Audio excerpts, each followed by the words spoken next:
All right, Jeremy here, Jeeps Unlimited, 303-666-9020, partsbreakers.com. A little shaky. This put a new pump on that washer, and it literally went out on me today, so I had to do that before I could get this done. And that pump is like super powerful, so much that it's making my hands a little tingly. So anyway, if you see it shaking, I apologize. But Jeep Wrangler TJ 6-cylinder frame, beautiful as always. Measured, scoped, washed, usual that we like to do on them. I just washed it, and I threw a scope down it before. We do it even when we buy them, and most of our Jeeps, for the most part, come in, I would say, like 90% running, driving, unwrecked. We buy them off the road. We spend a little bit more on them because of that, but we get a better product, and we get to check out all our mechanical stuff. So, but nonetheless, there's a couple things we do on our body stuff, our frames, tubs, that stuff. One, we run Carfaxes, which doesn't always tell you. Oh, my watch is listening to me. Doesn't always tell you if it's been hit or anything. So we still measure them. I think it's an important distinction to make versus a lot of yards just saying, well, we hope it's good.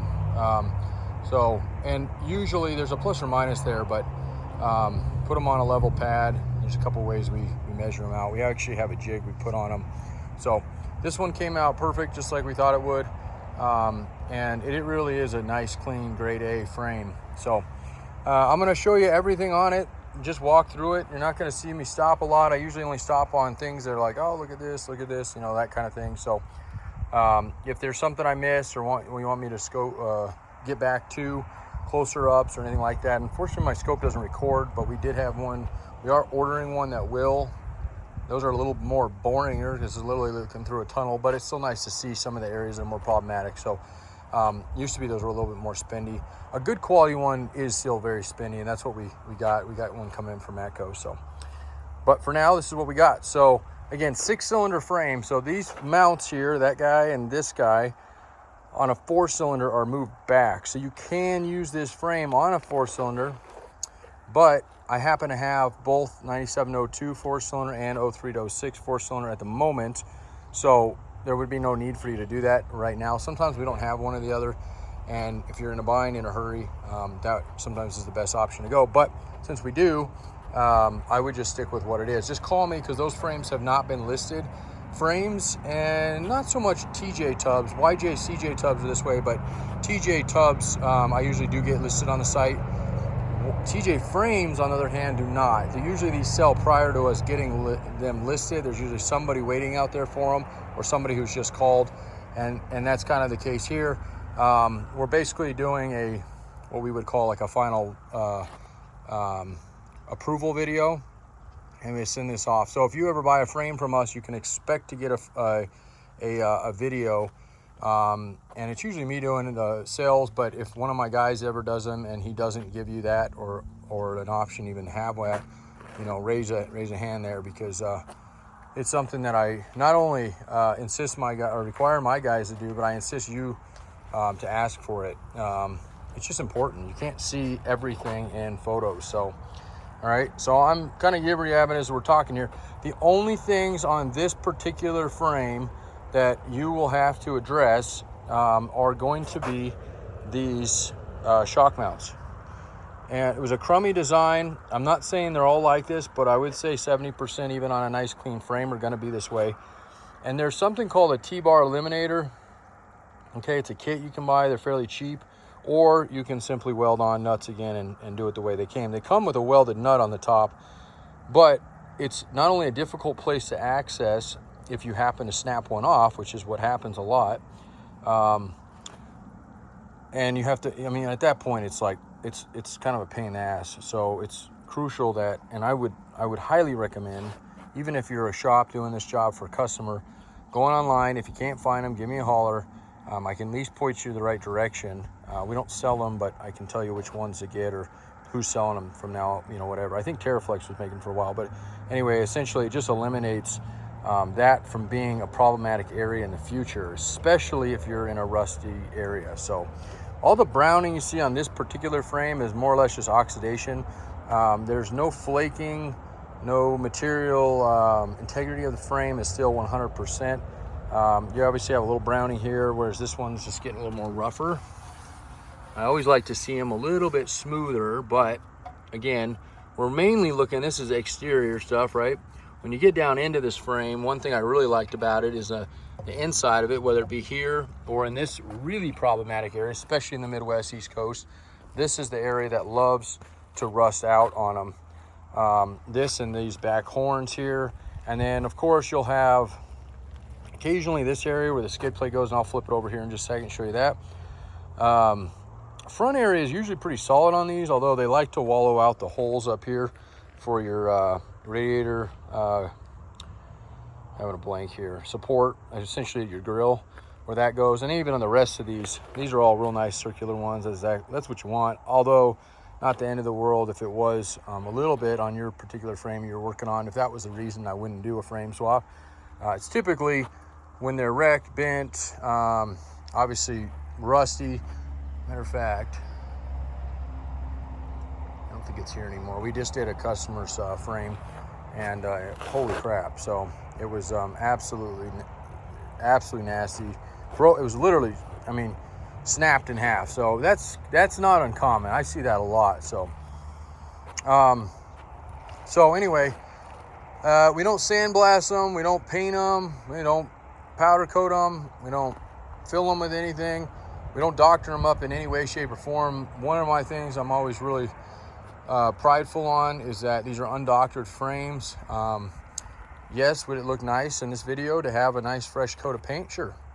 But to me, it's a little misleading because you can't see the frame as it was. So this frame would clean up really nice with a coat of paint on it. It already looks nice. And one thing I always like to mention is on our frames, we're always 80% or more factory paint still intact. Now, I know that doesn't matter because likely you're gonna paint it, but I just like to point that out on how clean these frames are. We don't buy any of our Jeeps, including wrecked Jeeps, which we do not like. We get them every once in a while. And those ones we cut up and do other things for. But we really don't like buying anything wrecked, but we definitely do not touch anything. Nothing comes in this yard that's come out of anywhere east of where we are at, minus transmissions that are aluminum. Sometimes the old cast ones are okay as well. For example, I just went out and did a big run out east, went all the way to New Jersey, New Hampshire, and I happened to have a buddy who lives out there, and he was looking for transmissions for me, specifically old transmissions, the ones that came on the CJs that are getting really hard to find. And they're pretty grimy, but honestly, the core is what we're looking for. We're looking to build those. We do a lot of tranny build, that conversion stuff here, so they were still very usable. But when it comes to frames, tubs, whole Jeeps, it's just pointless for a few reasons. One, we don't get the parts like these like we want out of them, and two, they take an absolutely endless amount of time to fully dismantle to go after some of these parts that we really do want, and then to find out they're bad anyway. So it just doesn't work for our model. We do spend a lot more on our Jeeps because of that, but it's catch-22. As long as we're due diligent and we inventory everything, which sometimes we're better at than others, we can make a little bit of our profit back on them and go from there. So, all right.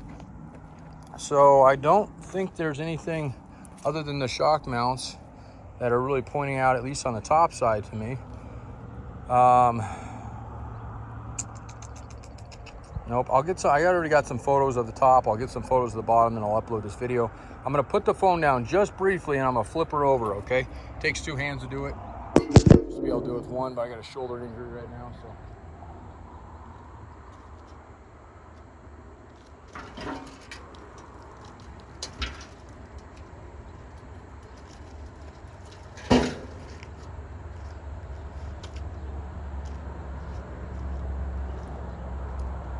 There's still a little bit of mud in this frame too, and I'll try to get that cleaned out. I scoped the best I could down there and kind of try to scrape some of that through, but the main areas that I always like to really look at when we do scope these, again, is these back, some people call them horns. I don't really know if there's a proper terminology for it, but this back leg over the axle here. So that area, we always look into this area here. And then we still run them through the front. So the front's got a little bit of mud in it. I actually got most of it out, and I'll wash it again. I'm just gonna throw the hose in it and just flush it. And that's really neither here nor there. I just like sending it as a clean product, so you don't have to mess with cleaning it really. You can do a quick wash if you're gonna sandblast it, but most of that will get taken out with that anyway. And then depending on what you're doing from there. There's a lot of products out there. A lot of times people ask me what to do to treat these things so that they don't rust. And honestly, the best thing you can possibly do besides, I'm not a huge fan. I know Pennsylvania guys. I love these guys' pieces. And I know what they use out there, which is essentially just a shit ton of grease they fill these things up with in all the cavities and whatnot. And it works. So there's nothing to flaw on that side of it. It's just an absolute mess, especially when summer comes around. Actually, the first time I ever seen it, I thought the guy was joking. And that's not as an insult. That's straight up like, you know, he was a retired state patrol guy. Really, really cool dude. I'm sure he'll catch me at some point. I actually met him in person. But anyway, again, it was just kind of funny. I seen an old barrel in his yard and was like, oh, was that from the 50s? He's like, dude, that's what I just did my wife's car with. So they do it on everything.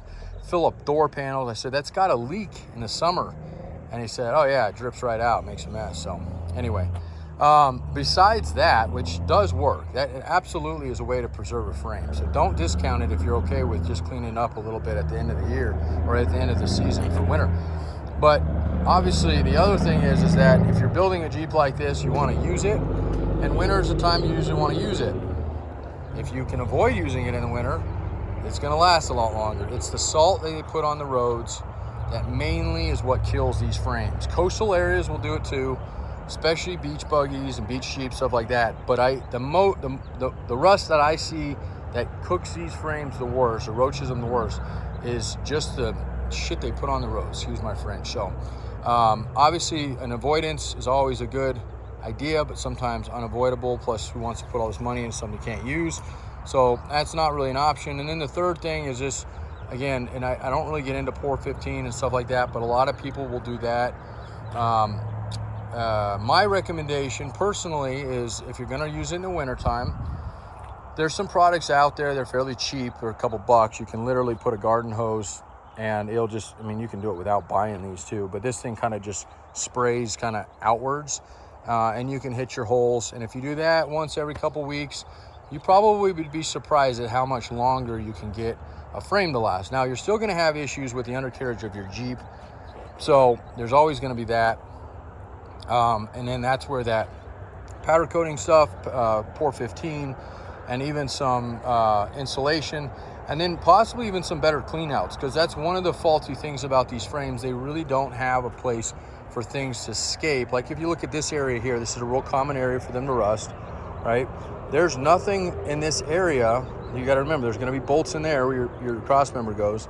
There's really nothing in this area until sediment builds up deep enough for it to escape out. So just putting some clean out holes would definitely help, clean that stuff up. With that said, if they're little, they're going to plug, and that's just what it is. If they're big, you got to risk weakening your frame. And I hate to see a frame like this go out there and get turned into Swiss cheese just from a whole bunch of drill holes everywhere. So there's got to be a solution. I unfortunately only have a couple, and those are probably not going to be the best. I know Pour 15, as far as people use it a lot, and they seem to have good results with it, but personally I've never used it. So okay, all right, so here's the bottom. Obviously we've been looking at it for a while. I'll go over to the other side here in a second. A couple things I want to point out real quick. This area here, okay, again, it's browned up both sides. The biggest thing, we'll get real down close here, is just the material loss, right? So there is none. It's just nice, and I mean, it's a little pitted through here and through here. You got metal on metal, you got to remember that. As far as the belly pan, there's nothing in between those pieces, but this is in extremely good shape. Even a little bit of patches there. I'm surprised, because normally this is just all brown. And then a lot of the material that we do lose here, for whatever reason, actually comes from the pan itself. So if you need a cross member, just let us know. We can get you one of those guys. The other common areas that like to rust out on these things that are not astronomically expensive to ship, but would be better to ship with a frame. Gas tank skids, those are absolutely horrendous. Usually if the frame's bad, that's bad. So I'd recommend one of those. Cross member, obviously, for the transmission ones. And when we send those, you get photos of those as well. But We don't, if they're wallowed out at all, the bolt holes are wallowed out, one bit, they go in the scrap bin. So we don't sell anything that's, you know, close to being good. We try to pride ourselves in, it's got to be good or it ain't good enough. So, okay. And then same thing through here. And then of course this had side steps on it. That's what these are. And both sides, those are factory holes. Yours have those too. They might look slightly different because every year change the styles of the steps they use. Not so much the plastic, those are identical, but the way they attach. So if you have steps and they look different than those, just let me know. And we'll take a look and see. If you're usually, when your frame is bad, it's kind of like the other things, those step branches off, or mounts, whatever you want to call them, are usually toast as well, but I can get you those. If they're in good shape, and I'm meaning rust free, because that's what ours are going to be, I'll swap you out so you don't have to spend the money on those, and you don't have to send me everything, because those actually come apart. So you can actually just send me the arms. They'll save us some shipping, and send those back, and I'll send you the right ones out for those. So just don't be alarmed with that kind of stuff. That's easy.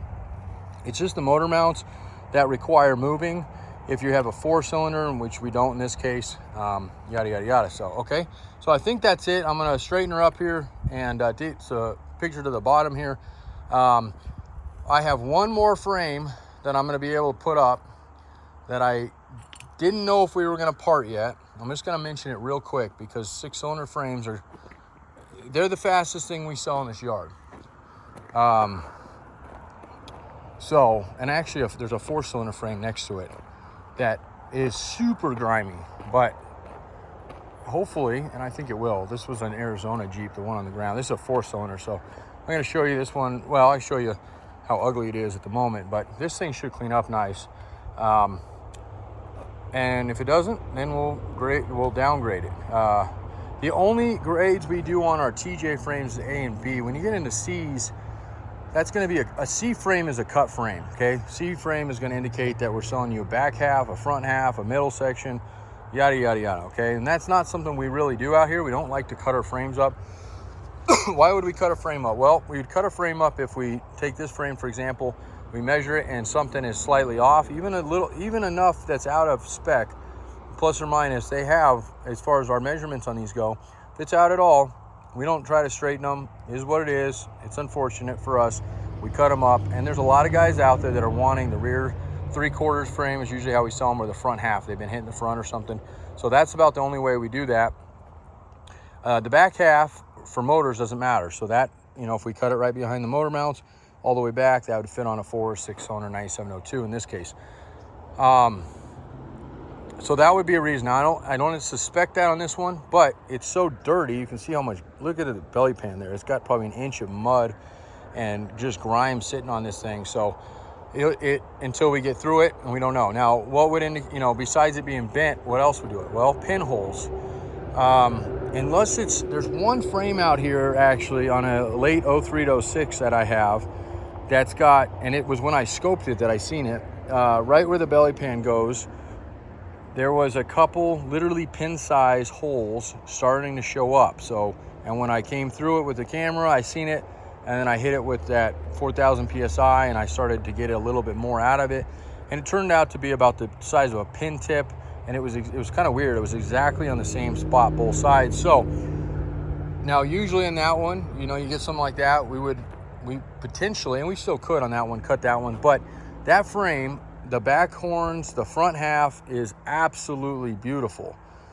So in that case, it'll be discounted to grade B, and trust me, when we discount frames, which we don't do very often, it usually knocks off give or take about $700, which is about the freight cost to get something out to somebody. So definitely keep that one in mind. And then 03 to 06, you can use on a 9702. There's only two major differences, and neither one of them have to be cut, welded, grinded on, but you do have to swap two things over, which we can send you if you'd like to go that route, which would be, one would be a belly pan. You have to get the 03 to 06 to match. The holes don't line up. And then the other portion, which is something you can actually swap over, but you would have to grind. Otherwise, we just send you the 03 to 06 style, which is the gearbox. And then we send you the attached intermediate upper and lower shaft, which changes a little bit on them. And the reason they change it because that 03 to 06 box is a little shorter. So it needs a little bit longer intermediate shaft. But otherwise, they're identical frames. Excuse me. So that's a potential. Just keep that in mind. If anybody's, you know, I get it. Everybody's on a budget. That one will definitely get you down to B and save you about $700 in the overall cost of the frame. And I believe I have that one listed, or at least a video on it. And I can get those out to whoever, you know, calls or whatnot on it. But this one, again, hopefully we'll check out to grade A. Cross our fingers on it. We'll see. Besides that one, I have a purple TJ down there the axles come out of. Right there is kind of nosed out. Haven't put it back in the line yet. That one came out of Colorado. For all intents and purposes, looks awesome. No damage on the body, no wrecks. That should be a nice clean 9702 4-cylinder, another 4-cylinder. So we should have, at the end of the day, hopefully by the end of next week, pulled and dismantled two 9702s, the 03 to 06, that's a grade B, and then we should have this guy here. Now, this one here I almost fixed. Well, we did actually attempt to fix. But as you can see, it's starting to come apart. So this was out of Vegas. I actually towed this one home myself. This is very, to give you a rough idea what our Jeeps look like when they usually come in. See the spider web there. This is a good example. So we're looking great nose, no wrecks on them. Even, I mean, normally we don't get good hoods. This happens to have a good hood on it. But rust-free windshield frames, tailgates. Obviously this tub should be awesome. This is a 6-cylinder. It's gonna have a 32RH automatic out of it. Fairly low miles. This one had 132 ish on it. Motor on this one was where we kind of went south on it. We replaced it with a motor that we hadn't tested. If we don't test our motors, we don't sell them to you guys. We keep them for us, and then we'll throw them in. This is one of the reasons I don't sell them to the public if it's untested. If we can't run it, can't drive it, it's a mechanical part, it ain't gonna be sold. If we rebuild it, we will. But in this case, we usually have 3 or 4 that come in that are, you know, whether they be a fire or electrical issue, some reason we can't get them going. We can do compression, which is we did compression on this one. Perfect example why it's really difficult to buy a Jeep motor based just on compression. Compression came back 135 per cylinder, 135, 130, somewhere in there, but that's still, for a used motor, really good. The one thing compression cannot tell you is what it sounds like.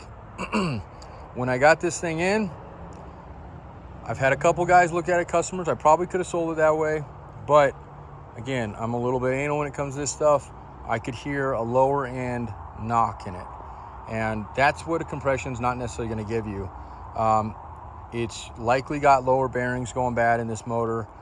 It's a great core, but that's what it's going to be sold as now, is either a whole core running, driving, which is irrelevant because somebody should go through this thing. It won't be warranted as a running, driving motor. It'll be warranted against cracks, warpages, stuff we give to the core motors, or we will piece it out, which there's a lot more money in piecing the motors out as well. But, you know, we're okay with selling it whole and letting somebody else rebuild it. It's nice to have a whole engine sometimes. So anyway, that's what happened to this one, and that's one of the reasons I decided, you know what, I just put a motor in it, didn't work, let's part it. And really, folks, people do not understand this very well. I'm sure most of you guys do, but parts are where the money is for us in these. Selling them whole, they're starting to get, TJs are bringing really, really good money right now, but they got to be clean and they got to run good. So we've sold some really clean TJs this last couple years, and we've gotten some really good money out of them. And I was planning on doing that with this one, but at the end of the day, because of the 6-cylinder frame in it and in the early 9702, it wasn't a very hard decision to go ahead and say, let's go ahead and do that. So this frame, hopefully I will have this one done by the end of next week, ready to go, and then it can be picked up. And usually I tell everybody about 2 weeks from our shop to your door, okay? And we do a hot shot company. We don't use freight anymore. We used to do freight on everything. So, all right. So this one's that one, and if anybody's interested and it's full like this, we do something called pre-dismantle videos. It saves you $200. We don't do it very often on frames, but we would do it in this case. So just for example, on that one, somebody calls, says, hey, I'm interested in this thing. So I'll go ahead and get another video of it. we'll get underneath it, do the best we can, looking in the areas we can, scope the areas we know to be bad, go ahead and run it that way, and we price it accordingly, which normally is normal pricing, grade A. Knock off $200. You lock you in with a deposit, fully dismantle it, get it into that state, washed, ready to go, video it again, send you the video for final approval. If there's anything that doesn't check out on it, what's up, man? Then at that point, we would let you out of it, exchange it for something else. If we have something else, which in this case we would not, and then go from there. So it really doesn't lock you into something that you're going to get that's not quality. It just gives you the assurance that, you know, it is what it is. So, all right, I know I've spent about 25 minutes on this thing tonight. I got to upload this video still, and we're on slow-ass internet out here. So 303-666-9020, partsbreakers.com. I appreciate you spending some of your life with me today, and if there's any other thing you need, just let me know.